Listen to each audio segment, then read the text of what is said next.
Most are afraid of unknown depths, skirting shores thinking world flat, and with the island girls in celebration of new religion.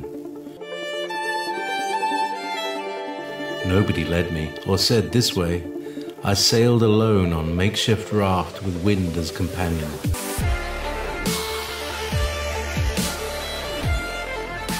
Fate for deliverance, confidence enough to assess new disposition. Seekers of lost paradise may seem fools to those who never sought the other worlds. Welcome to Momentary Zen with Zen Garcia. Visit www.fallenangels.tv. You're listening to Revolution Radio. We will use fear as our weapon. We will establish their governments and establish opposites within. We will own both sides. We will always hide our objective but carry out our plan. They will perform the labor for us and we shall prosper from their toil. These secret covenants. Welcome everybody. I'm your host Zen Garcia. This is Momentary Zen here on Revolution Radio, and I'm honored to have as special guest with us this evening, Johnny Cirrucci. Johnny, are you there, brother? I am, Zen. How you doing, brother? I'm doing well, man. How about yourself? I'm as always, I like to tell people I'm stressed but blessed. Right on, yeah. Yeah, that's one way of putting it for sure. Been busy on any new projects or any new oh my goodness books? Huge. Several, Yeah, well, hugely. I am currently putting together my third book. I'm going to call it The Eaters of Children, on what I'm terming the pedocracy. The idea awesome. that all power is built on the abuse of children, and I'm finding, Zen, that it is. Yeah, well, it seems to most certainly be ritualized by those power elite that, for whatever reason, they get off on abusing even their own children. I mean, it seems just bizarre and insane to ritually abuse and to raise your children in such, just such evil. But it's the normal. It's what they do even to their own bloodlines. It's crazy. It's beyond bizarre to us, but I'm supposing that's exactly what you're finding in your research. Well, it's used as a gateway. If you are willing to abuse, torture, rape, and even murder, and even, as you said, ritually sacrifice a child, you are guaranteed to remain loyal to the machine and to everyone else who has done so. And as a result, you are not granted power unless you are a partaker in these heinous crimes, which means everyone who is up for major office, all the way down to from President of the United States all the way down to most every major city mayor, either has visibility on this or has participated in these crimes. Wow, that makes it even more broad-reaching than even myself. I realized, that the high levels of the Illuminati power structure, that they were most certainly involved. But when you're talking about city mayors of every city here in America and probably all the other countries of the world, that's wow, that's huge. I'll give you a quick example. We have if a name that anyone in your audience could easily search and find information on the internet is Jeffrey Epstein. Jeffrey Epstein is a mid-level facilitator. So you're not going to get the names of those above him, those who back him. But interestingly enough, he's considered a friend by Donald Trump. Donald Trump has been sued for raping a 13-year-old girl at an Epstein party. Uh, the suit was dropped in California, but it is being heard again in New York. And I think I have the quote from, I want to say it's New York Magazine, on Donald Trump bragging, Epstein's a great guy. He's fun to party. He loves girls almost as much as I do. Something to that effect. Epstein has a private island that is known as Orgy Island. If your audience types in Jeffrey Epstein Orgy Island, they will be shocked to see what comes up. The Trump recommendation for Secretary of Labor was a guy named Andrew Puzder, who was CEO of Hardee's and Carl Jr.'s. If anybody is familiar with Hardee's and Carl Jr.'s, especially their commercials on television, they will notice that they are darn near pornographic. The juxtaposition of just overt, blatant sex with fast food, and incidentally, these meals are just disgusting, dude. Just disgusting. Like 3 layers with cheese and bacon and fries in the burger. It's clear that the people behind these. Well, to make a long story short, Andrew Puzder. And by the way, if for anybody in your audience who's unfamiliar with me, my basic extent of my research is to trace the top of the New World Order pyramid back to Rome. So we always give out this this caveat, this disclaimer. Look, there's 1.2 to 2 billion Roman Catholics in the world. We absolutely do not have a problem with. I was one once. Have a problem with Roman Catholics. The problem is that Catholics don't know that their leadership is I have to say evil, and controlling them, using us all, enslaving us all. And Andrew Puzder is a Roman Catholic and accepted by the church. And this is a guy who had to step down from Hardee's and Carl Jr.'s because actually he was on the board of Thomas Aquinas University, and they forced him to step down because one of his commercials was actually so over the top, or he was. They have that, like Hugh Hefner was there with his sex women, and so this guy is a disgusting individual, and he was Donald Trump's first pick for labor secretaries. What the heck? Are you kidding me? Now remember, Donald Trump spent 2 years with the Jesuits at Fordham, and then he went to transfer to the University of Pennsylvania, and I've got it from an inside source that the Jesuits control the University of Pennsylvania incognito. It's a public university, but they still control it, and they do a lot of this stuff outside of their black cassocks.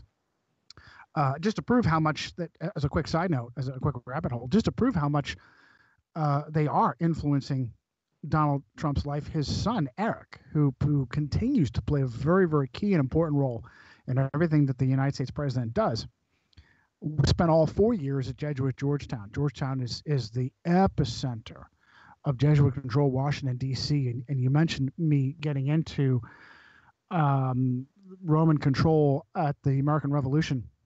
Georgetown was founded by John Carroll, a Jesuit. The Carroll family, John, Charles, and Daniel. Not they weren't all brothers. They were a cousin and 2 brothers. Absolutely foundational to the American Revolution. Foundational.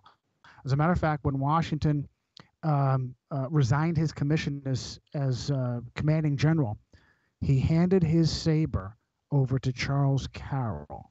And in the courthouse where he did this, Charles Carroll arrogantly paraded his 2 daughters on the floor. This is actually a painting.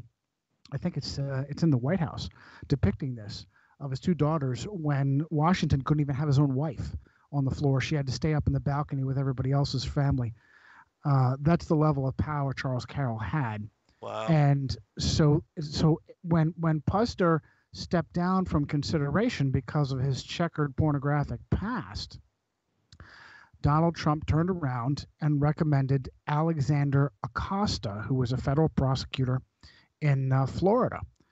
Alexander Acosta's claim to fame, and there's a fantastic column in the Washington Post about this, and I'd love for your audience to look this up. I can even give them the title. Labor nominee Acosta cut deal with billionaire guilty in sex abuse case. And it's a very misleading title. Fantastic column, sickening column, because it shows how Alexander Acosta, federal prosecutor, made absolutely sure that when raped teenage girls tried to bring Jeffrey Epstein to court, he walked. Jeffrey Epstein's punishment, he was up on 5 separate federal counts that could have put him away forever and ever and ever, amen. And instead, Alexander Acosta made sure that he got 13 months of basically house arrest. He was free to walk around and do whatever he wanted during the day. He had to check in at the jail to sleep overnight. This is a guy who is slave trading little kids. Uh-huh. And that's what the federal prosecutor, Alexander Acosta, got him. He's a close friend of Donald Trump, and in reward for what Acosta did, he is now being considered to be our Secretary of Labor. He himself should be in an orange jumpsuit. That's ridiculous. I this past Wednesday, before the show we're doing this evening, I interviewed John Pounders and David Carrico on their new documentary, Dark Covenant, and it was about all this and about how just in their local area, they had worked with a number of children that had gone through a lot of this ritual and sexual abuse, and basically the prosecutor, protected the perpetrators just like they did in Hampstead with the young children, accusing their father of being this ringleader of this satanic cult and all the deviousness that they did. And somehow they, got the children to recant and to say that they were lying. And yet you have all these individual accounts, these different children describing just these bizarre satanic rituals that there's no way they could just make this up, and especially with it all falling in line, exact detail, exact different places, but same ritualized events, same kind of baby slaughter massacre, getting rid of the bodies in the same manner. Even in the Franklin cover-up, they talk about grinding the teeth and into powder to get rid of, and the bones to get rid of the evidence, how they were cannibalizing the blood and the flesh. I mean, just absolutely bizarre. And yet you have in Micah in the Bible, chapter 3, where it talks about this same thing being done by some of the princes of Israel that had fallen away, and how they were flaying off the skin off of the bones of God's people and basically boiling them up as if stew in a pot to cannibalize. I mean, and I'm sure that your study, your research has gone way back into ancient times, and the Lord God chastises Israel for falling away and getting involved in such paganism, and for passing their children through the fire and offering them in sacrifice to the gods Chemosh and Molech and Astarte. And yet we have this same thing, this 40-foot stone owl in Bohemian Grove being celebrated in the same manner today during the longest day of the year, the summer solstice. The same kind of they say mock ceremonies, the cremation of care ceremonies, that they're just mock ceremonies. And yet I'm sure that according to Paul Bonacci, he talks about how one of his friends was killed there. And so there's something more sinister, more devious going on behind the scenes that of course, the public is not privy to. Well, Zen, the sickest part you've already touched upon. Anyone that gets into any of these details, the absolute lawlessness, how everyone in power who people trust to protect them, to bring law and order, thoroughly, completely corrupt, thoroughly and completely corrupt. And I also want to emphasize that very often you'll see accented the satanic Luciferian aspect of the pedocracy, and I want to say that there is a very real hand involved in this at the top of the pyramid, and it is Rome. The Franklin cover-up is an excellent example. Right. The epicenter of where kids were stolen was Boys Town, the Roman Catholic orphanage. It was right around the corner. As a matter of fact, I think it was Paul Bonacci, who was used terribly, would frequent the grounds there and grab kids and pull kids away, and that was one of his jobs. This is what the monsters do: is they get kids, they co-opt them, and they use them as bait to lure other kids away. And we were warned about this. 1 Samuel 8, when Israel demands from Samuel, they don't want God's judges anymore, God's chosen circuit riding judges, to bring them order. They want a king like everybody else. And God told Samuel, tell them right now that these kings are going to take and use and basically consume. Doesn't actually say that, but basically that's the idea. They're sons and daughters. Tell them outright that you will lose your sons and daughters when you ask for a king. That's what the king will do. He will impoverish you. He will steal from you your fields, your grain, and your own sons and daughters. And that is exactly what has happened. And the sickest part about this is that people have no idea that it's going on. But one of the first things that the FBI did when brought in to investigate the child sex slave trafficking in Omaha, Nebraska, is they found the three whistleblowers, the three kids who were trying to blow the whistle: Paul Bonacci, Troy Boner, and Alicia Owen. And they located the strongest one, which was Alicia Owen, and the weakest one, which is Troy Bonner. And they used Troy Bonner. They flipped him. They terrified him with threats of torture and prison and whatnot. And killed his brother. They killed his brother, Sean. And in the process, they used him to intimidate Alicia Owen. When Alicia Owen could not be intimidated, they put her in prison for 25 years, and they used Troy's testimony in court to convict Alicia of perjury, which she was not guilty of. 25 years a teenage girl was put into prison because she would dare stand up against the pedocracy. That is the depth of the lawlessness. Right. Yeah, absolutely. In studying that and looking into that, I mean, the means of trying to get rid or to turn these children or to send a message against anybody that would stand with them, like the prosecutor, the John Cardoni, that was murdered with his son in an airplane. Oh, it was a private investigator, Gary Caradori. Yeah, Caradori. Who had intimate information on all of including the chief of police, who was flying to, I believe it was a Cubs game in Chicago, and his plane broke up in midair with his 8-year-old little boy in there. The FBI arrived on the scene, immediately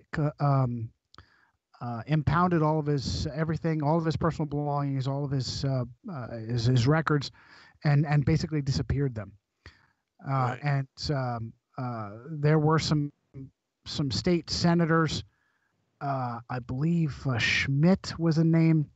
Oh, John DeCamp, who was the first guy to come up as the big hero in this story, spent time at a Roman Catholic monastery, learning to become a priest at 14 years old, and basically was a seminarian. That's what you call someone who goes to seminary but doesn't complete it. Turns out that I don't trust John DeCamp at all.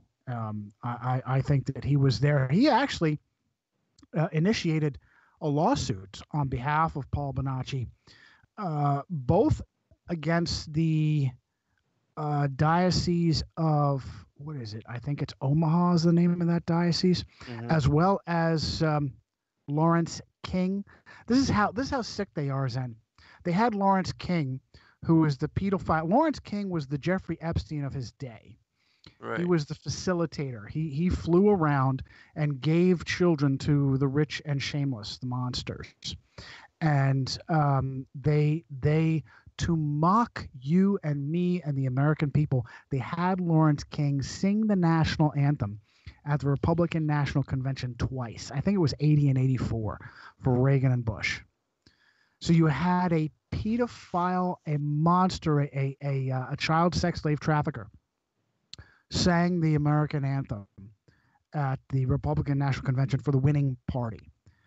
Was fitting because the Republicans were in power, and this scandal was mainly Republican based, whereas the more recent quote unquote Pizzagate scandal seems to be fixated on the Democrats. They're all in it, folks. They're Right, all yeah, in totally. it. They're all in it. Yeah, absolutely. And the other thing, as far as with Larry King and that bank that he was involved in, when the FBI went in there and shut that bank down and opened up the safety deposit boxes and the bank vault, they found tons of evidence, photographic evidence of all these different individuals that could have been implicated, could have been prosecuted, because they had the one photographer, Rusty, I forget his Nelson, I believe it was. He was taking photographs of all of these different individuals engaged in different sexual abomination and deviance with these children, and that was, of course, used against them as a way to control their vote and to make sure that they towed the line. And they had all of this evidence in that bank vault, and all of that was confiscated, and none of it was utilized in any means to prosecute or to bring justice to these just very sick individuals. And so it just shows you, to what level of protection they are garnered, even by these different alphabet agencies that are supposed to be looking after the goodwill of these children and the justice for the American people. The highest levels, the absolute highest levels. And you got that name right. It was Rusty Nelson who tried to, as a photographer, tried to turn and be a whistleblower after he had the evidence that he had. All that stuff was impounded by the FBI and basically disappeared. And Lawrence King was sent to prison for 15 years for embezzling $40 million, which he used for trafficking children. He served I don't know, 3, 4, 5 years, and then was released from prison. And nothing was made of the child trafficking. John DeCamp's lawsuit, in the courtroom, the judge threw out the Catholic Church as a defendant in the lawsuit.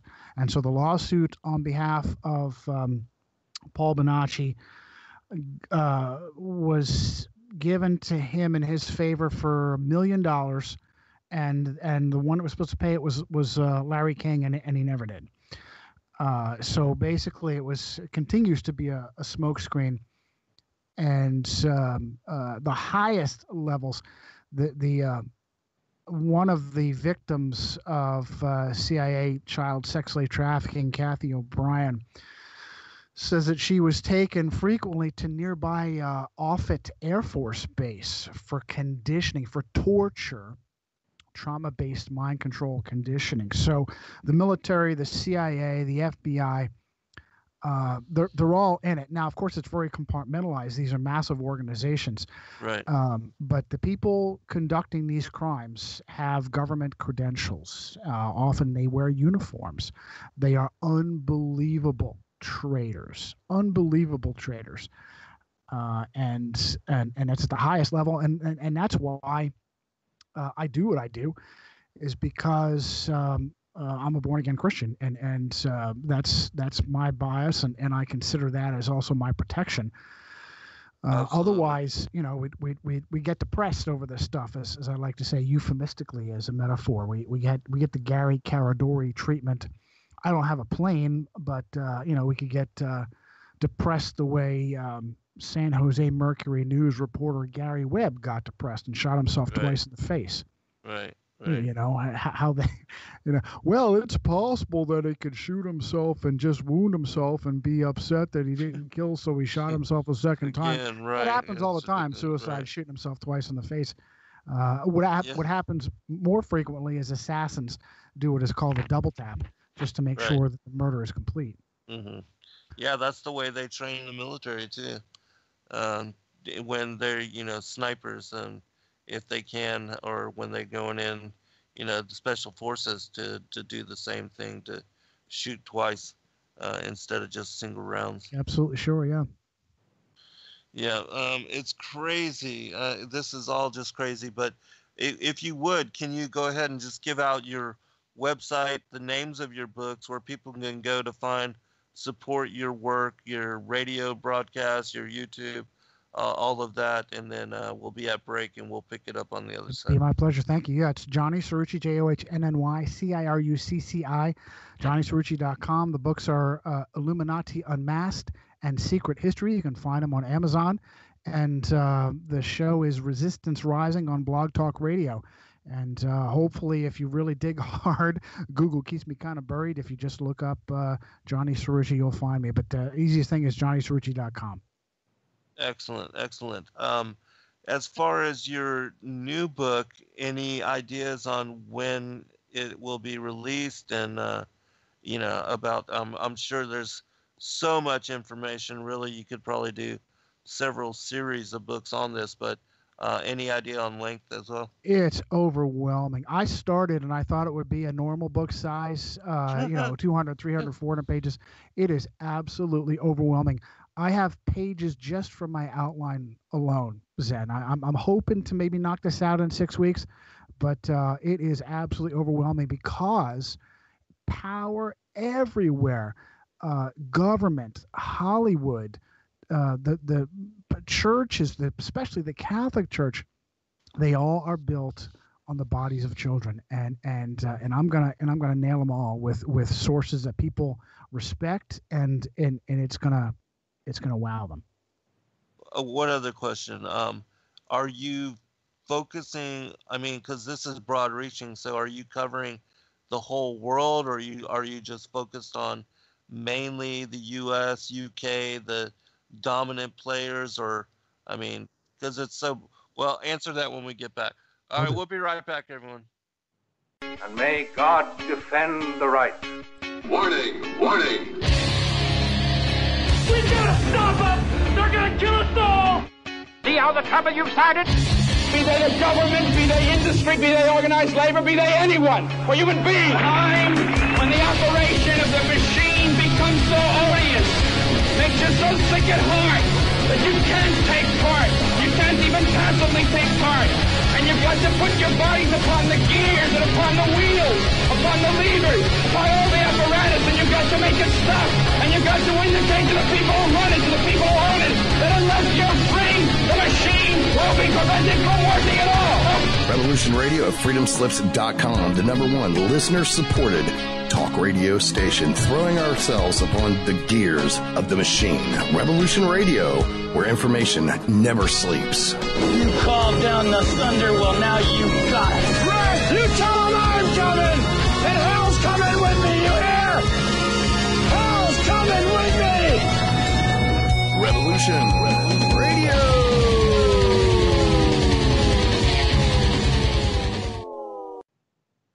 And I said, Hear, I pray you, O heads of Jacob, and ye princes of the house of Israel.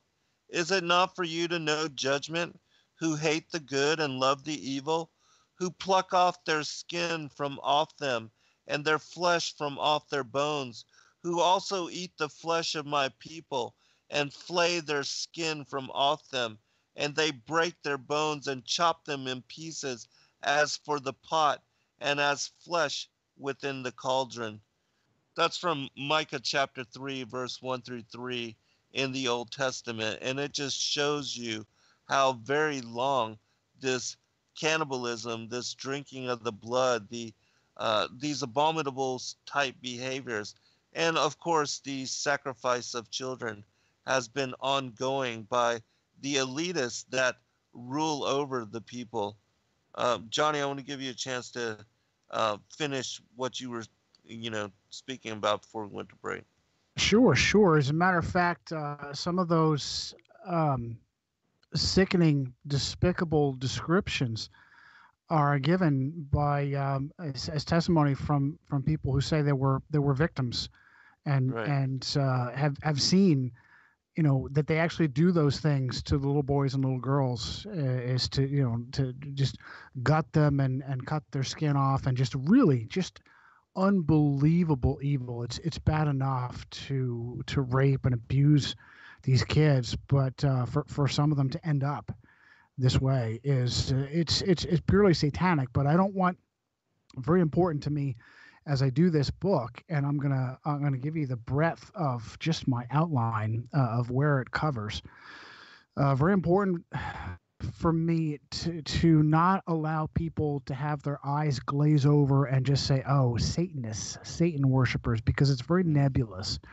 It's impossible almost impossible to call to justice so-called Satan worshipers, but it's very possible to pick out specific institutions and call them to justice. CIA, FBI, Roman Catholic Church, MI5, MI6, and that leads into the breadth of the outline that I have, running from Jimmy Savile in the UK, the Elm Guest House in London, which was a place where they trafficked in teenagers. As a matter of fact, I'm going to get into how predatory. There's a very, very dark side of the homosexual lifestyle that is extremely predatory and is never discussed in mainstream circles. That plays very much into the pedocracy of pederasty, which is a lust for young boys by older men. A very, very large part, if not the majority, of this subject matter. And gee whiz, it's right out of Genesis, and in Sodom and the angels visiting Lot there. I mean, just overcome with perverse lust. But from the Elm Guest House, then I go to Johnny Gosch, who was a 12-year-old little boy kidnapped right off of his paper route. The Des Moines Police Department to this day don't have any particular, don't show any real interest in solving the crime. The FBI was finally brought on to the scene. They called Johnny's frantic parents loons for being so crazed with their efforts to find the little boy. Oh my gosh. They, interestingly enough, in 1991, Paul Bonacci gave testimony that he was instrumental in kidnapping Johnny Gosch, and the Des Moines Police Department, neither the Des Moines Police Department nor the FBI saw any need to even interview Paul Bonacci.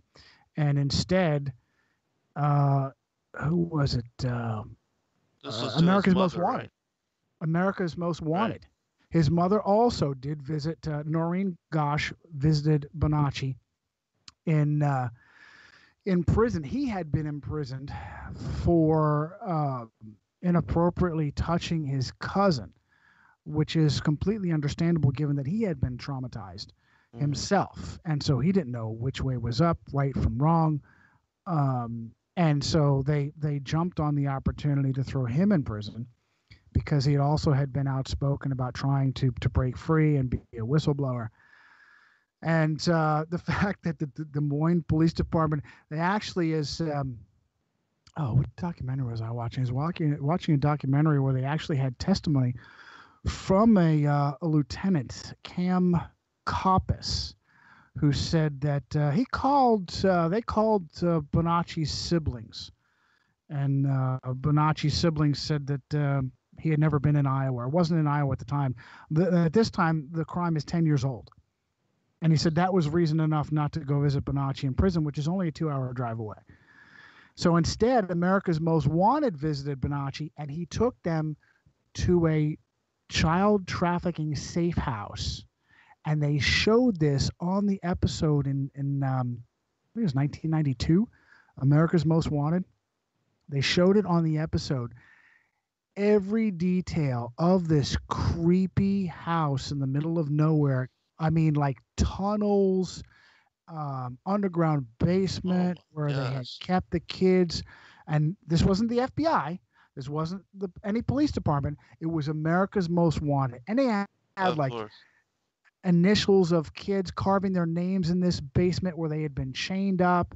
Absolutely horrible. Absolutely horrible. And I wish I could remember the name of the documentary, but they also had in the documentary FBI Child Abduction Unit Specialist Ron Hosko. And, I'm sorry, the name of the documentary is Who Took Johnny?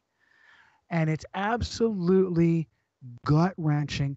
They interview this FBI agent, Ron Hosko, and when they tried to ask him, hey, what do you know about Johnny Gosch? A voice from off-camera said, no, we were very explicit. We will not answer any questions relating to Johnny Gosch. Wow. Just absolute, makes your blood run cold.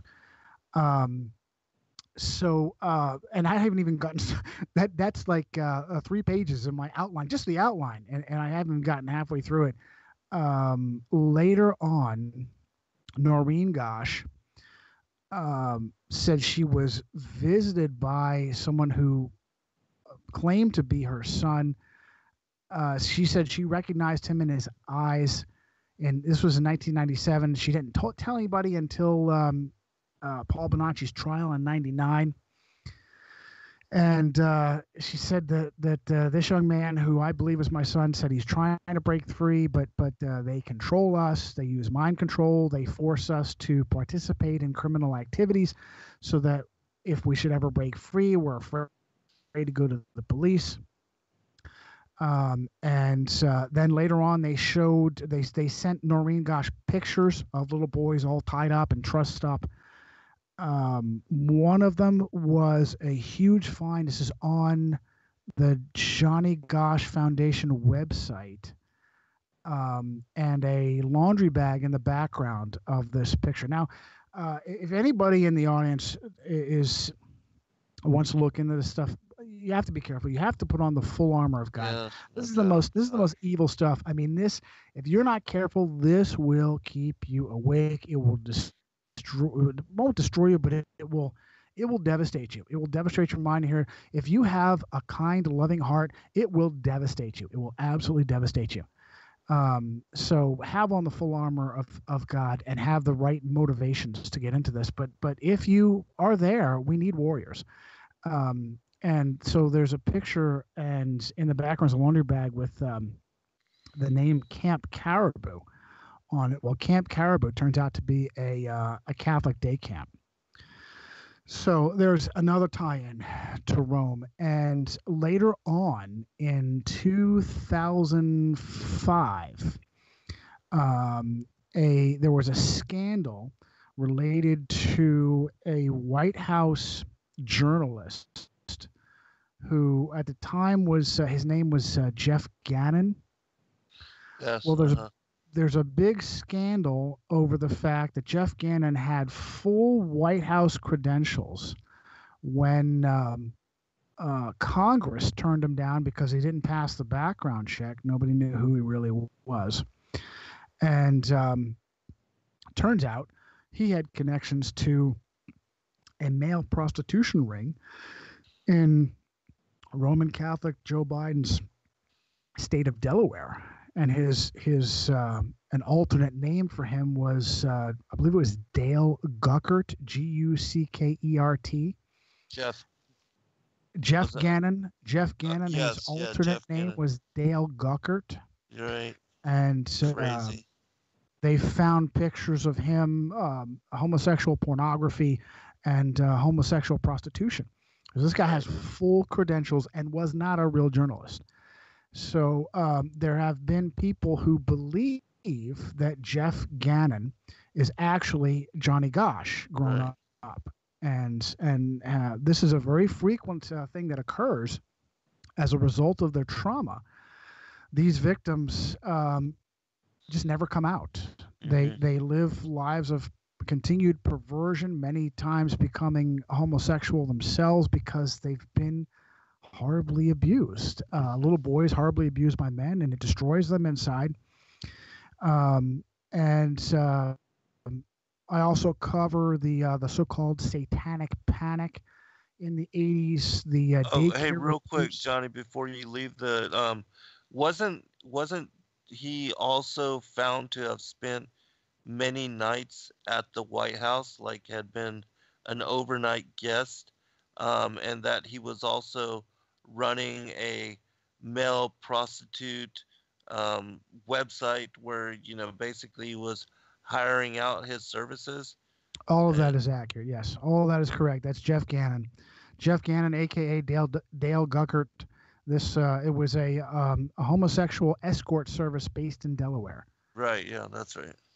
Yep, absolutely accurate. It calls to mind another guy in the 80s, Craig Spence, very, very powerful lobbyist who had full White House credentials, who was also a homosexual that threw lavish parties for powerful people, including CIA Director William Casey, Commandant of the Marine Corps Al Gray,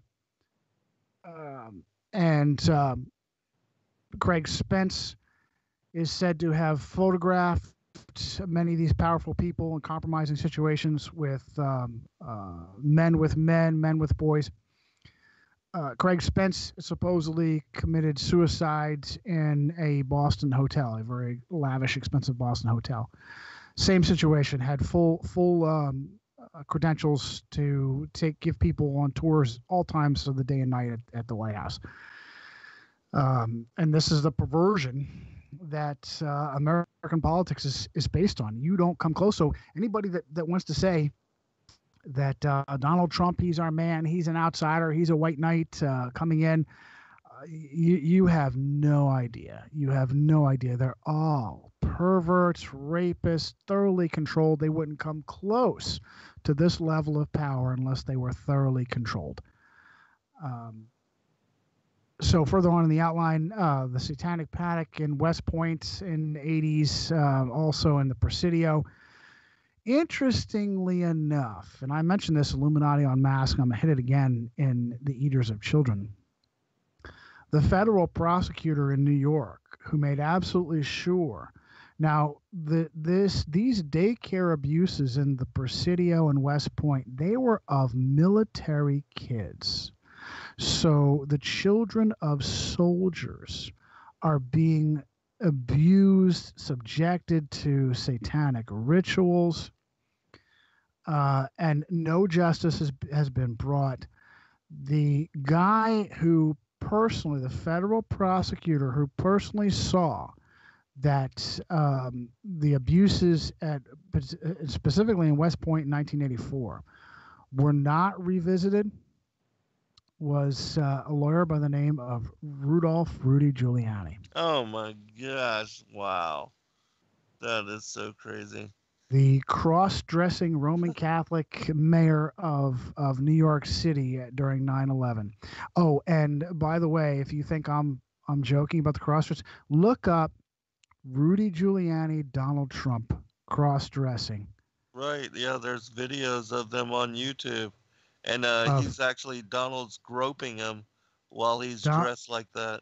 Rudy It's so Giuliani crazy. in full drag, and Donald Trump shoves his face into Rudy's fake breasts. Absolutely insane. And this is the president of the United States and the mayor of New York City during 9/11, because 9/11 was a false flag, just like the I-85 incident that we were sent back and forth. Yeah, we'll talk about that after a break. But if you would, yeah, please continue with the rundown on your book. Yeah, so this is just the outline, brother. I have so much information. It's overwhelming. So crazy. I can't get past the digging portion. I'm making the mistake of doing all my digging now. So this is 84, and you go into 86, and you're starting to get information on the Franklin cover-up.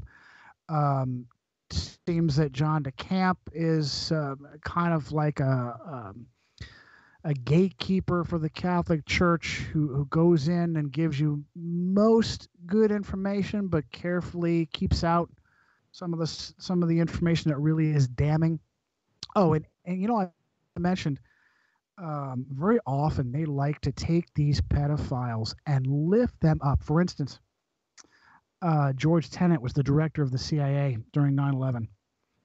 He should have been brought before the 9/11 Commission in an orange jumpsuit for, at the bare minimum, his negligence, and in reality, he was actually a key player in high treason. And instead of him being prosecuted and going to prison, and at least going to prison, back in the day they used to execute traitors at that level, responsible for 3,000 dead, billions of dollars of damage. Mm-hmm. Turning America into a police state, thanks to the work of Jesuit Georgetown law professor Viet D. Din, who wrote the inversely named Patriot Act. Mm-hmm. George Bush turned around and gave George Tenet the highest award, what they call it, Medal of Freedom, the highest award you can possibly have. He turned around and gave George Tenet the Medal of Freedom. Are you kidding me? This is how they mock us. Right. The guy who was running Boys Town during the 80s and 90s was Monsignor Robert Hupp, H-U-P-P. He was made by two separate presidential administrations when he too should have been in an orange jumpsuit for being at the epicenter of this child sex slave trafficking. Robert Hupp. Oh, by the way, John DeCamp was Robert Hupp's lawyer. So this is some of the part of the indicators of why I think John DeCamp is a fraud. Robert Hupp was made by two separate presidential administrations a United States government ambassador to the United Nations on issues of children. Oh my gosh! Yeah, this is how they flaunt it and throw it up in our face. Here's another interesting tie-in as far as throwing it in our face. A woman who has been implicated in child sex slave trafficking out of Haiti, Laura Silsby, who had ties at the time with the Hillary Clinton State Department, who was arrested in Haiti in, I think it was 2010, for trafficking in children. She was rescuing Haitian children by kidnapping them. And I say that tongue in cheek. And she was released from prison. Laura Silsby is now Laura Silsby Gaylor, or just plain Gaylor, G-A-Y-L-E-R. Guess where Laura Silsby Gaylor works, a woman who is arrested for child trafficking? She works at Alert Sense, a government Amber Alert contractor. Doesn't surprise me. She is the vice president of marketing at Alert Sense, Laura Silsby Gaylor. So basically, she's got job security. She kidnaps little kids, and then when the government puts out an alert on the kid she kidnapped, she makes money off of that too. Mm-hmm.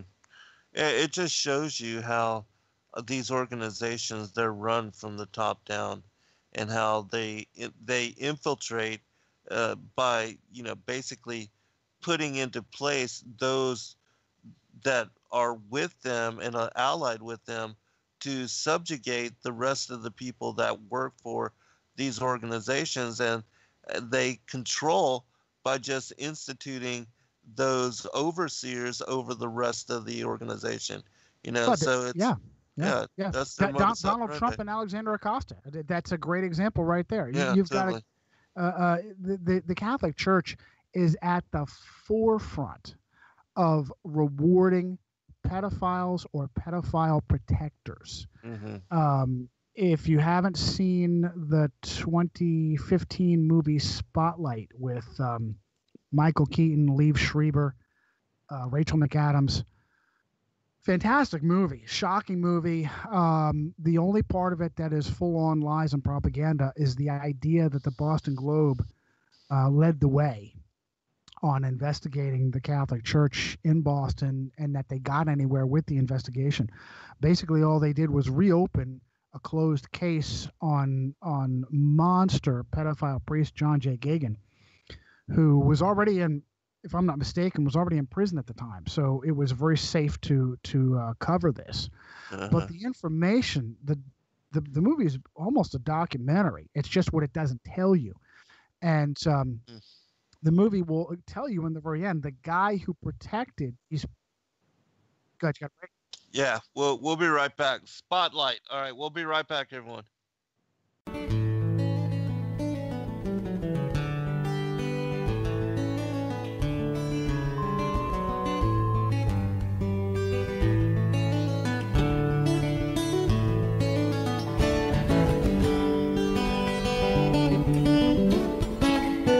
Listen to Revolution Radio at freedomslips.com, and we'll be right back after this message.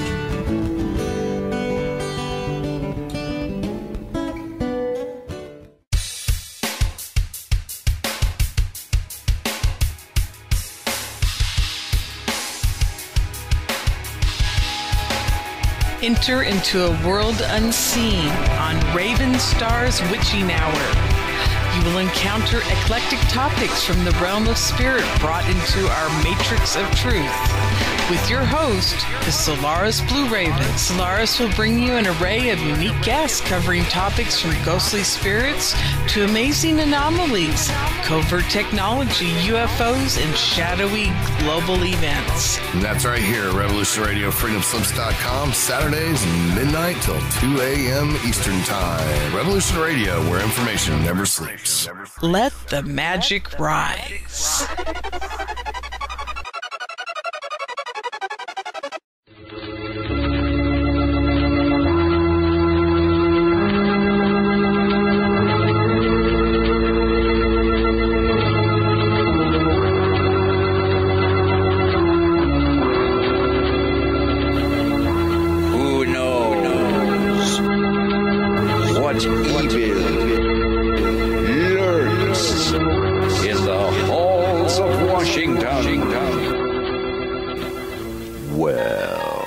Would be me, Wild Bill Samsel, your host of the Samsel Report.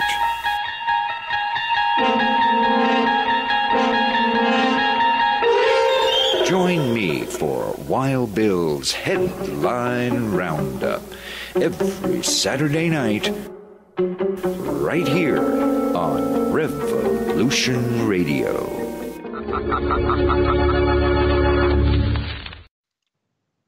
Welcome back, everybody. Wanted to share one thing really quick with you as far as the judgment on Sodom, and this is something that not a lot of people know about, but this will give you a little bit more idea of the depravity and why it was that the Most High God brought justice and burning them from the heavens. It says this: "Wherefore, Abraham, hast thou looked upon the iniquities of Sodom and her sisters' cities? For they have provoked the Lord with their abominations. For 4 times in each year they gather together to sing and dance before their idol gods. And when they are dancing, every man layeth hold upon the wives and daughters of his neighbors, and lieth with them. And this they do without authority from God, which thing is an abomination in his sight. But behold, this is the least of their sins. For no man is safe who entereth their city. For when a stranger entereth there, They will take from him his goods by force, and they will abuse his body. For both men and women will they bind, and crowds of the sodomites will gather about them and lie with them by force, until everyone who desireth to lie with them hath done so. Now it is a wicked thing that men or women should be forced to lie with one another against their will, but there the whole city uniteth to force this wicked thing. Moreover, when they have stolen a man's goods and abused his flesh, they will torture him, and when they tire of torturing him, they will leave him naked and without food or water to die in the streets of their city. And it is forbidden by the law for anyone to help such as one by giving him food or drink. Johnny? Yeah, fantastic, fantastic passage, man. Spot on. It absolutely is the essence of the pedocracy that governs to this very day, and that's why we as Christians are on the cutting edge of this information. If anybody, and not only that, but we're the only ones with pure motives. Just about everybody else in this field has an alternative, has a motive to spread some kind of disinformation.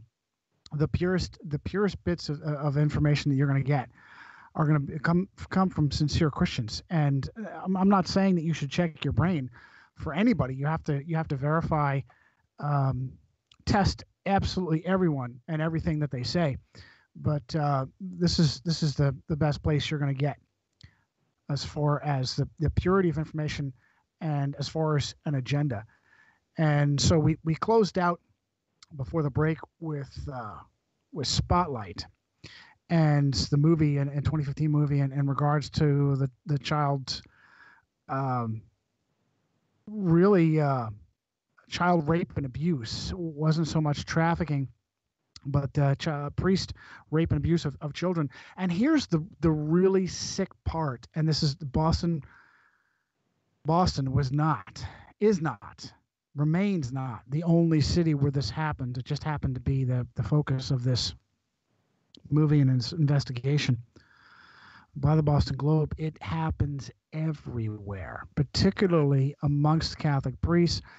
And the sickest part about it is that when it comes to the attention of the Catholic leadership and hierarchy, rather than immediately putting the kibosh on what was going on, rather than turning the priest into local law enforcement, they simply move him very quietly and secretly to new pastures, to green pastures, where he can rape and rape and rape again. And that in and of itself, I'll bet you we could get someone who does that on like a RICO racketeering charge. And when as soon as you cross state lines with one of these predators, that's federal crime.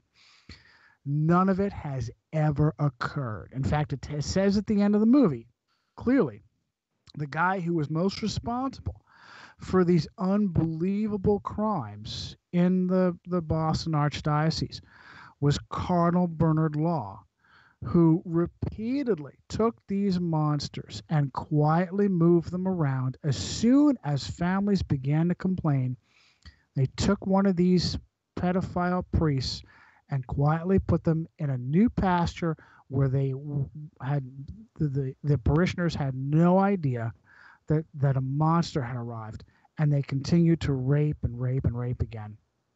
And what happened to Bernie Law? Bernie Law retired in Rome and continued to live lavishly in Rome, much to the disgust and anger of the families of victims. Now, these kids, at any level, these victimized kids, whether it's the Catholic Church or the CIA or local pedophile pimps like Lawrence King or Jeffrey Epstein or Jimmy Savile in the UK, the effects are the same. These kids are destroyed. They cannot live a normal life, and very often they kill themselves in depression.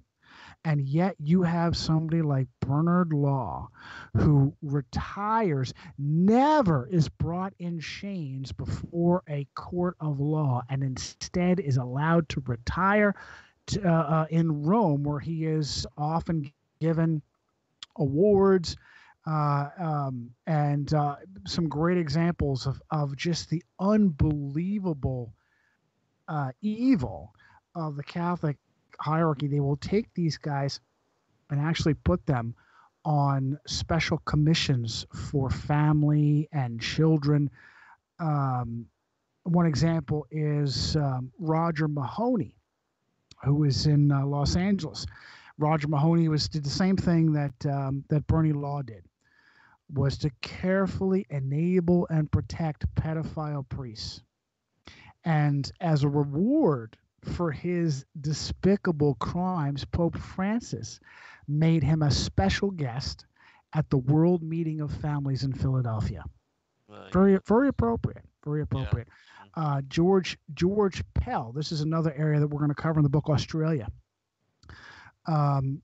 George Pell and Ridsdale. What is Ridsdale? Father Ridsdale. I don't remember Father Ridsdale's first name, but anyway, that was basically the Gagan law combination in Australia, and the evil that was done, just unbelievable. I mean, decades, bro, decades. These monsters are eating children, going after them again and again and again, and these cardinals and bishops making sure they never get caught and continue to be rotated around. Bishop George Pell roomed with this guy. Pell roomed with him, and what happened? He also gets a cushy retirement and Rome. And as a matter of fact, it is so despicable. Yale, supposedly secular public Yale, has a special leadership exchange with the Vatican. And these kids learning how to be leaders under Yale, who was one of the first people they had an audience with? George Pell. George Pell told these kids, be bold. You can't make this stuff up, man. You can't make this stuff up. So here's a pedophile protector in a leadership telling kids from Yale, hey, be bold in whatever you do. Robert Wilde is a Jesuit who personally protected repeat pedophile Robert McGuire, also a Jesuit. Robert McGuire was the spiritual advisor to Mother Teresa. Oh, my God. And as a result, Robert Wilde, who was the president of Jesuit Marquette, his reward was to have a $40 million residence hall dedicated in his honor. Wow. Another one, Thomas Smolik, also a Jesuit. Thomas Smolik, pedophile enabler and protector. He was president of the Jesuit, may still be, I haven't checked recently, the president of the Jesuit Conference of the United States, and he was rewarded to become head of the major superiors of men. And I've got it on an inside information that he has deep connections with the United States government, which is not uncommon. This is stuff I got into previously in the books, Illuminati, Mass, and Secret History. Mm-hmm. The founder of the Georgetown School of Foreign Service. I just brain froze. I'll come up with that. School of Foreign Service was intimately involved with American government at Edmund Walsh. How could I forget Edmund Walsh? Father Edmund Walsh, who was instrumental, not just in the Nazi government and the Third Reich, also with the founding and creation of the Soviet Union, communism and Nazism in the purest of the Hegelian dialectic. Edmund Walsh, who the Georgetown School of Foreign Service is named after, I have a picture of Edmund Walsh, and y'all might be able to find it if you look it up. Edmund Walsh, General Douglas MacArthur, practically walking hand in hand. It really, this is how we just talked about Robert Hupp, who was Monsignor over at Boys Town, who was selected repeatedly by several presidential administrations to represent the United States government. Bohemian Grove. John, I think the name is Nepomuc, is a Roman Catholic saint. The statue of, I'm pretty sure I'm getting that name right, John Nepomuc, is what greets everyone as they enter Bohemian Grove, and he's got his finger to his lips in Luciferian fashion. He was, I think the story on him is like he was sacrificed because the government, I think he was in Czechoslovakia, which is perfect for Bohemian Grove. And refused to give up information that he got in the confessional, which is very, very ironic because the abuse of the confessional. Oh my goodness. E. Howard Hunt says that the Jesuits and what they did were considered the ultimate intelligence gatherers. As a matter of fact, when they overthrew the government in 54. Who was it? A government overthrow. It was in 54 that he was personally involved. Guatemala. And in 54, Jacob Arbenz. Just criminal activity, absolutely criminal activity. And E. Howard Hunt was one of the guys down there. And he says that they actually had to get clearance from the Catholic Church there. The Catholic Church was instrumental in this criminal activity of the CIA overthrowing Jacob Arbenz in Guatemala in 54. And I've got it in another documentary of E. Howard Hunt saying that he highly respects the Jesuits having the ultimate intelligence gathering. And I have it listed in Illuminati Unmasked, how it's instructions to the Jesuits to abuse the confessional, to just really sweat good Catholics and make them fear for their very souls, to give up political and military and financial information so that it can be used and abused by them. It's used as a tool. Absolutely. That's the same thing as what they do, with Skull and Bones, where they put them in the tomb and get them to confess all their secrets. Well, Skull and Bones is a secret Roman Catholic organization.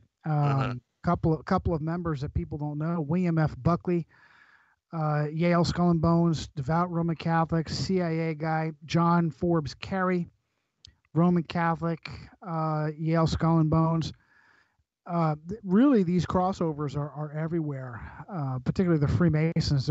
There's this smokescreen that Rome is at war with the Freemasons. That's absolutely not. The Freemasons are Jesuit foot soldiers, and it's actually all throughout history. It's not particularly recent. I love to give Pierre Charles L'Enfant as an early example. He is the guy who laid down the architecture of Washington, D.C., the District of Columbia, Isis, Semiramis, Mary. They're all the same person. The goddess of wisdom. That is the Capitol. By the way, Capitol Hill, Capitol, the dome of the Capitol, Capitol, named after Capitol Hill in Rome. The image of a massive phallic obelisk across from a dome.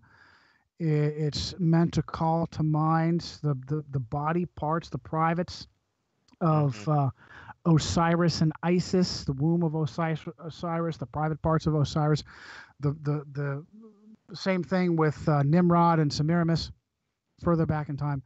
Mirror image, Washington, D.C. and St. Peter's Square. Mirror image. As a matter of fact, the obelisk in St. Peter's Square was stolen from Egypt, across from the dome of St. Peter's Basilica. So Pierre Charles L'Enfant is the Roman Catholic Freemason who laid down the architecture of Washington, D.C. Another example I like to use of well-known Freemasons who were also Catholic, the guys behind the Lincoln assassination plot. Who murdered Abraham Lincoln? Oh, it was John Wilkes Booth, lone gunman, just like Lee Harvey Oswald, lone gunman. Mm-hmm. No. It was a massive plot that traced all the way back to Rome. And the center of the plot was the Surratt family, S-U-R-R, I think it's 2 R's and 2 T's, S-U-R-R-A-T-T. Mary Surratt was the matron of the family. She ran a boarding house, devout Roman Catholic. She wouldn't allow anyone who wasn't a Roman Catholic to apply for a room in her boarding house. Her son, John Surratt, had been in seminary, I believe, to be a Jesuit priest, were the foundation of this cabal to murder Abraham Lincoln. John Wilkes Booth, secret Roman Catholic, also a member of Albert Pike's Knights of the Golden Circle. Mm-hmm. And interestingly enough, Albert Pike is also implicated in founding the Ku Klux Klan. And that's because that at the highest Luciferian levels, they know that race is one of the easiest ways to divide and conquer. And that's why very, very frequently when we look this stuff up, you'll see people, we had someone tag us in Facebook as the show was going on. It's the Jews. It's the Zionists. Epstein and the Jews. They love the fact that Epstein is Jewish because this fills this smoke screen of how the Jews secretly control, and it's absolute bunk. Absolute bunk. There are willing Jews. Absolutely. There are willing Jews who betray their own people. Great example, Larry Silverstein, the guy that owned the World Trade Center during 9/11. They gave the World Trade Center to Silverstein 6 months before 9/11. Right. Yeah, they even took out, the insurance before that they made could absolutely pull it off. sure $8 billion. Yeah. And he never collected, by the way. They made absolutely sure a Jew was left holding the bag, so they continued to feed this idea. And you had you wanted me to mention Templars. This occurred was a result of the suppression of the Templars by Philippe le Bel in 1307. I think it was October 13th, Black Friday the 13th. In 1307, Philippe le Bel, the only king that I have come across in my research in history, who ever bested the ambition of Rome. No one else before, since Rome has controlled all sovereigns, presidents before and since. Philippe le Bel, Philip IV of France, was able to subvert the papacy and actually forced the Vatican to move to Avignon for 70 years there in France. And it was during this time where he had the popes in his hip pocket. I want to say it was Clement V. He was able to suppress the Templars. The Templars had become so powerful. They were instrumental in the Crusades, and they were the founders. The Templars founded banking, folks. The Templars founded modern usury banking, not the Jews. They would protect Catholic pilgrims to the Holy Land. And by the way, pilgrimages are pagan. There's nothing in Christianity to do with a pilgrimage to a holy site. 100% pagan. However, it's a very foundational part of Roman Catholicism. And so you had these Catholic pilgrims going to the Promised Land. It's money making. Oh, huge money making scheme. And that's exactly what the Templars did, is they would protect Catholic pilgrims going to Jerusalem. And they what they did was the pilgrims would turn in their belongings, their wealth, to Templars, and Templars would give them a special receipt with a cipher that only another Templar could read. And for a fee, a usury fee, a percentage of the wealth that was protected, you could turn your wealth into a Templar outpost in one location, show the receipt to the Templar who alone had the ability to decipher the receipt in another location, pay that Templar his percentage, and then you would receive your wealth in return, because there was so much, there were so many brigands and robbers there preying on the pilgrims. And so they became hugely powerful. Another crazy story on the side is the Muslim assassins, who the Templars started fighting and eventually joined hands with to learn techniques of assassination that were undetectable of the age. So crazy stories about how powerful they are. So here they're the first bankers, more wealthy than countries. They have the ability to assassinate without trace. They also got into the Gnosticism of the day, that the Essenes, that there was a perverse offshoot of the Essenes. Many believe that John the Baptist was an Essene. A perverse offshoot that taught that Jesus, Yeshua of Nazareth, was an imposter. The real Messiah was John the Baptist, and he was murdered as he was sacrificed. Jesus never was sacrificed. And so this is called Johannism, and it is been linked to the Templars, and it has been said that this was why the Templars have been known for, at the time had been known for spitting on the cross, is because, not because they were pure on Satan worshipers, but because they believed that Jesus was an imposter and believed that John the Baptist was the true Messiah. And so this is the stuff that fed Philippe le Bel in suppressing the Templars. And because there was information that got leaked out, he had popular support. As powerful as he was the King of France, you can't do something like crush a very, very, very powerful group of Roman Catholic knights unless you have support. And that's what he had, because they had become, as I said, more powerful than most nations of their day. And so with Clement V in his back pocket, he suppressed the Templars, and the Templars went underground, and they went underground to Switzerland, of all places, where people wonder, well, how did that little country in the middle of nowhere continue to have such power in banking? The Swiss Guard protect the Pope to this day. They were untouched during World War II. Well, that's because that's where the Templars went down, went underground. And so the suppression of the Templars, they were hunted down based upon their names and their faces by Philippe le Bel, and it was in reaction to that Rome realized they could never again conduct their evil machinations using their own names and faces. They needed scapegoats, and the perfect scapegoats are and always have been the Jews. Jews, if you find the right person of Jewish descent to put in power, they are very tribal. They will. Got another break coming up? Yeah. We'll be right back, everyone.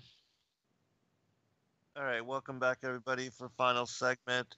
I do want to comment really quickly that even Christ warned us in Revelation 2:9 and 3:9 that Satan and the powers, the principalities, the rulers of darkness, wickedness in high places, that they would parade themselves as the Jews in order to lay blame and to kind of propagate themselves as having given all power to this one group of individuals. And so for those of you that think that Satan is only working through the Jews, he wears all masks and works through every color, every nationality, every people group. Controlled opposition, that's the modus operandi. And as Johnny said, even Christ told us that they would use this as a way to perceive and put blame on certain groups of people. And they do this even here in America, because we are the military arm of the New World Order system, just as London is the financial arm, and as the Vatican is the religious arm, that all three together are sovereign. Washington, D.C., London, all of them are like their own little countries. And it's these three powers coming together in unity, which use America as the military blame for destroying and doing the bidding of the financial and the religious arm of the Illuminati elite. And so don't get caught up in the controlled opposition. You can't blame one person, one people group, or because all of them are just puppets on a string. The real power never comes out in the open and will never be paraded in front of the public so that we really know who truly is Oz behind the mask. Let me get you to comment on that, Johnny, and then we're going to go into another one of their tactics, and that's the false flag. And I'd like to cover the I-85 and how that connects to some of this as well. Zen, brilliantly put. Brilliantly put. I would absolutely agree with I would just tweak that just a tiny bit. Absolutely. America is the sword arm, although against our will. That's the purpose of what you and I do, is to wake people up as to how we have been abused, ridden like the great beast by the harlot, with London being the purse strings. I would say of the three sovereign city-states of Washington, London, and Rome, the Vatican, I would call not the religious, the brains, the head. And as a result of being the brain or the head of the operation, it is the most vulnerable. And being the most vulnerable, it is critical that they throw up this smokescreen of it's the Jews. I recently saw a combination of articles from the Washington Post and the Huffington Post on how Ivanka Trump's, oh my goodness, if you want to be grossed out, look up Donald Trump inappropriate discussion on his own daughter Ivanka. There's stuff on him touching her inappropriately, talking about, hey, if she weren't my daughter, I'd like to have sex with her. He's in an interview with Howard Stern. Howard Stern says she's a nice, sexual object, and he says, yeah, don't apologize. Yes, she is really, really sick. She married Jared Kushner, who is Jewish. Interestingly enough, Jesuit trained Eric Trump married a woman who is Jewish. So, boy, there's something crazy going on there. The Washington Post and Huffington Post throw out Jared Kushner as being the real power behind Donald Trump. The Huffington Post headline is now Jared Kushner now runs everything. He runs nothing. They had to actually fabricate a bureaucracy for him. Meanwhile, the real power, CIA run by Jesuit-trained Roman Catholic, FBI run by James Comey, Roman Catholic, Chairman of the Joint Chiefs of Staff, Joseph Dunford, Irish Roman Catholic, took over from Martin Dempsey, Irish Roman Catholic, Secretary of Defense, on and on and on. The real power, Jesuit-trained Roman Catholics. So that's the whole purpose of the It's Jews smokescreen. Let me just round out some of these other topics real quick so we can get on the false flags. Sure. Before we run out of time. Hollywood. Oh, Hollywood, huge, filled with ravenous pedophiles. I just hit some information today. The research I did today was on Bryan Singer, the guy behind all the X-Men movies. He may still have it. A special compound in Beverly Hills where he would rape teenage boys. He'd bring them in, kids coming from all over the country, starving to get in, have a piece of Hollywood. And he would drug them and rape them. And a young man named Michael Egan tried to break out, very similar to the stuff we saw in the Franklin cover-up. And he accused Bryan Singer of this activity of drugging teenage boys and raping them, and couldn't find anyone, couldn't find anybody in law enforcement to help him out. Finally, found a lawyer to help him out, and then he ended up getting jailed himself. May actually have been committing the fraud. I think it was like financial fraud or something like that. But that's what they do. They get these kids to commit crimes, so that this is used. Michael Egan. What happened to Michael Egan? You should see the media hammering this poor guy on. Oh, see this? He went to federal lawsuit. Federal prosecutors went after Michael Egan and threw him in jail for questioning Brian Singer and his pedophile palace there in Beverly Hills.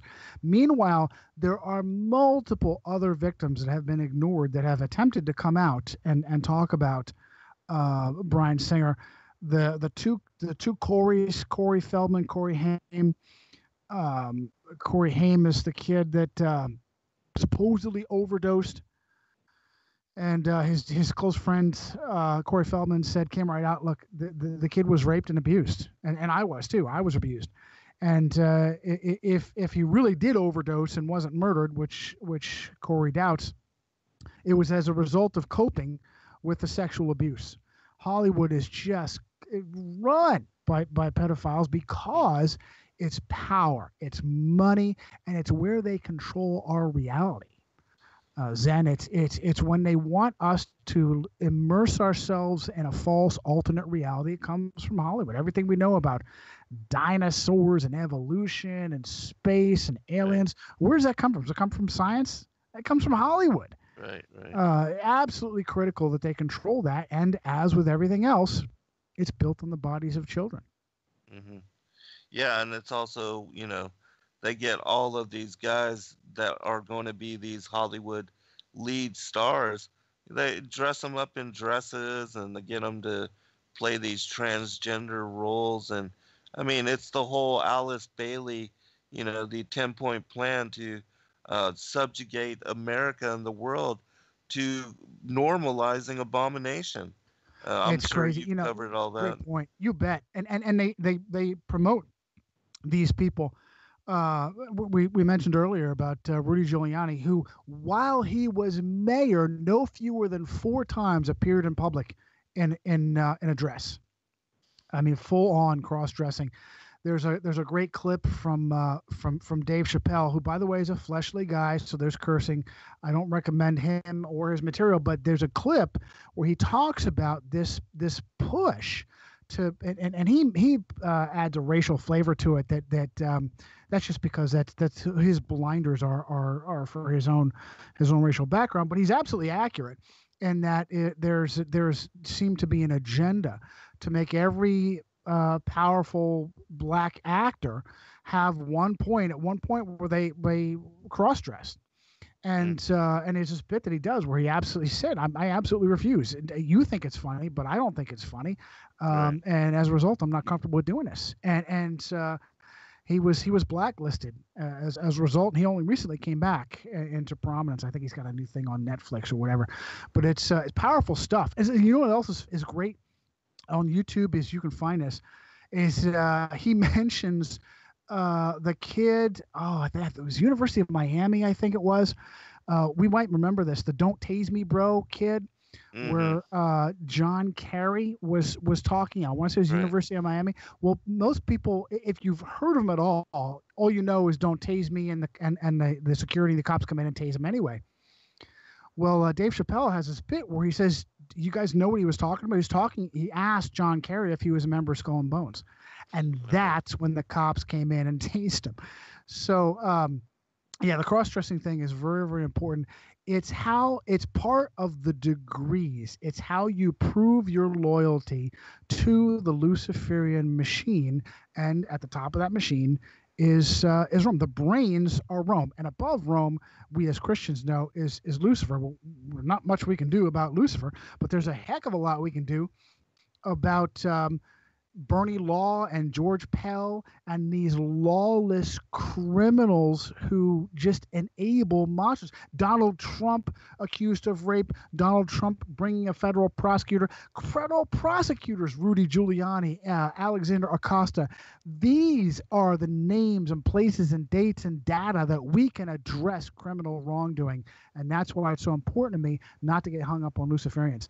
But something that is critical, and this is crazy, Noam Chomsky, the radical left-wing Jewish professor, that certainly is an insider. There's this great piece from the UK Independent where Noam Chomsky says Donald Trump could stage a false flag terror attack to maintain his fan base amid failing policies.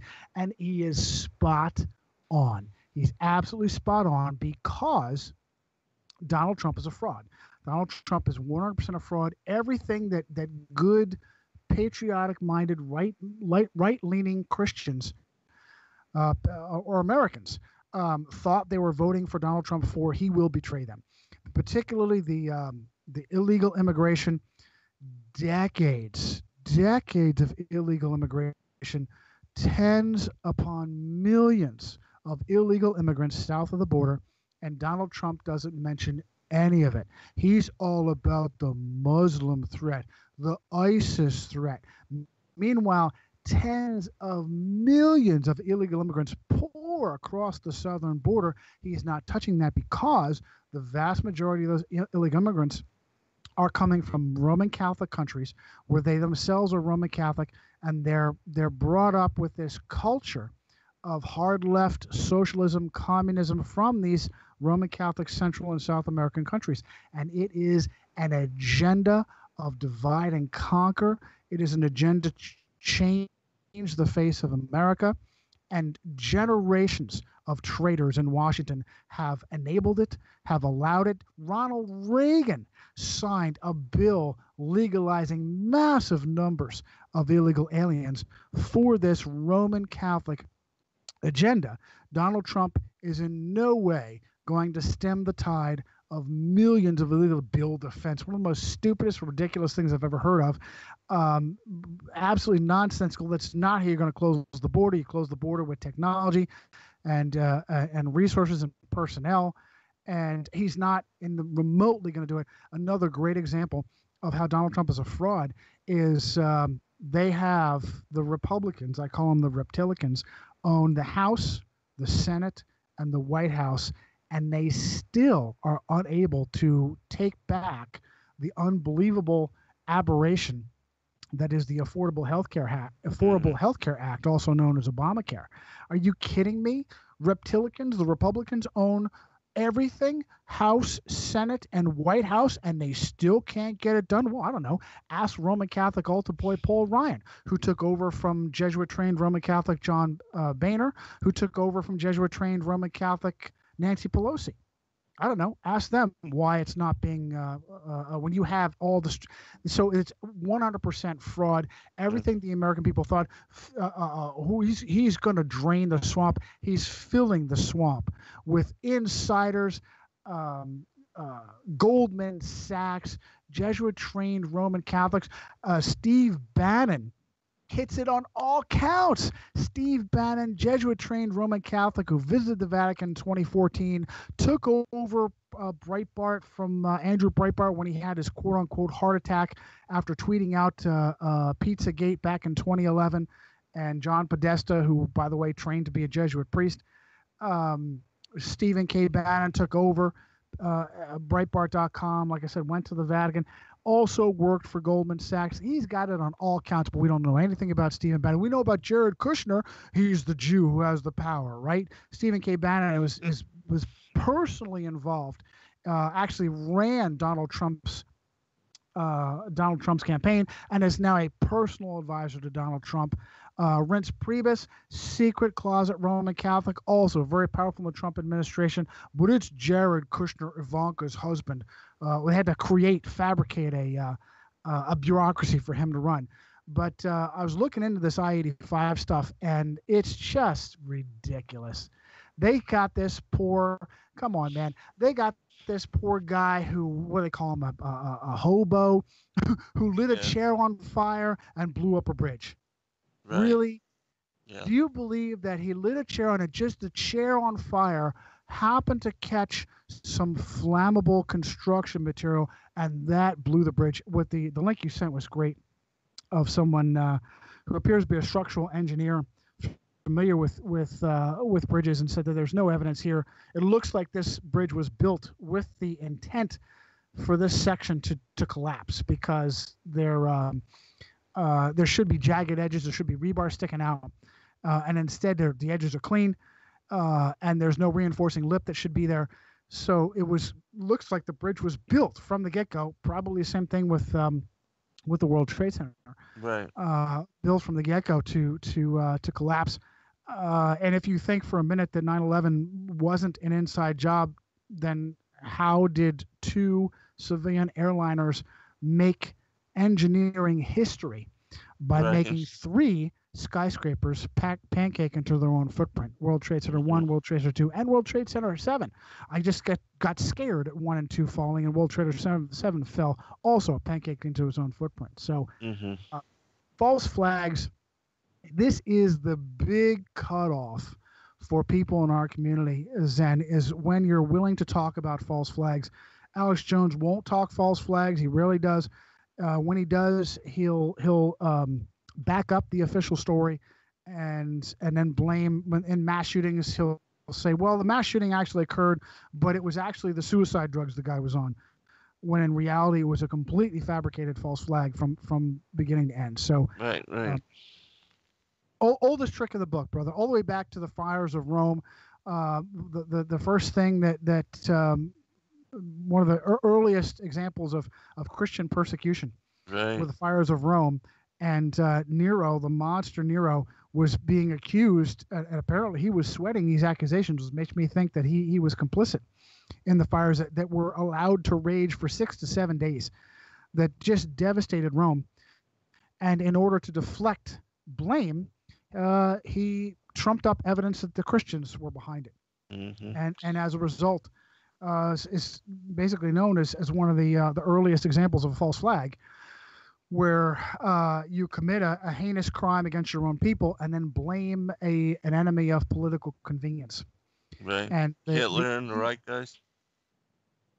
The evil that he did in response to the Christians, just covering them in animal skins, throwing them out, torturing them to death, executing them in the Colosseum, dipping them in pitch and burning them alive to keep his gardens lit at night.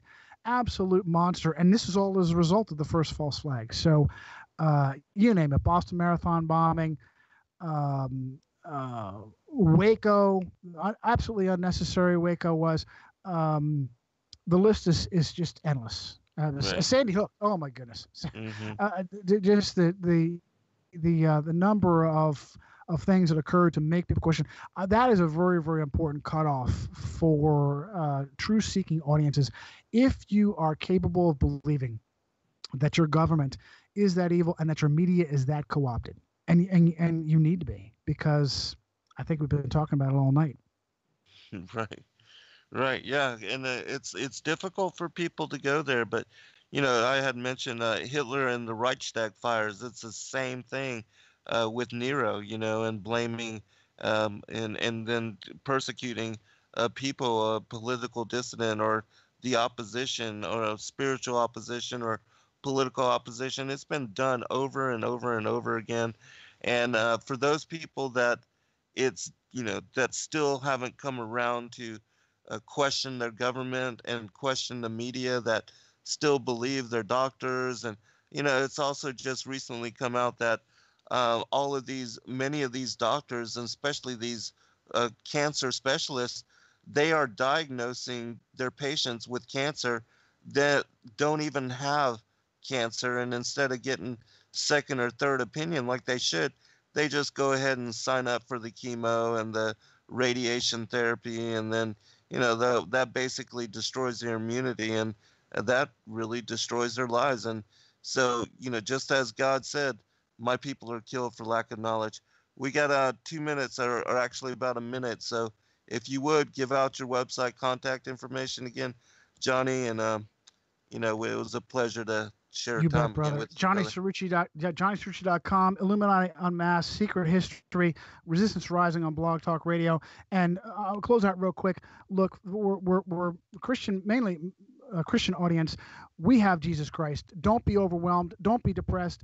If you have Christ, you can beat this entire system, no matter how powerful they are. Stay true. Live your life. Stop putting it aside. Live for Christ. Jesuit trained Roman Catholic Mel Gibson, one of the best things he did was show the depth of Christ's suffering and torture and the passion of the Christ. Live for Christ the way he lived and died for you, and you will be victorious against this unbelievable monster.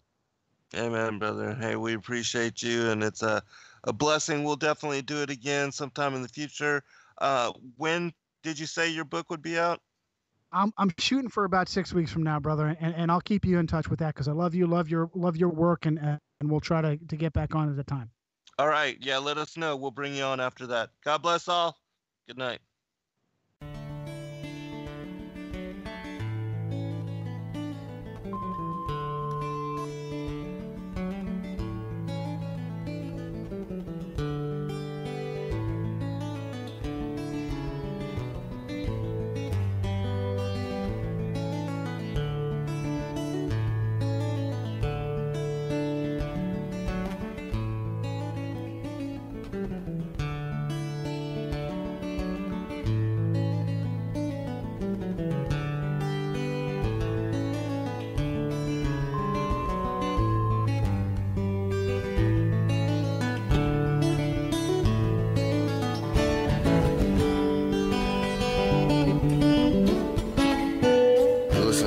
Radio at freedomslips.com, and we'll be right back after this message.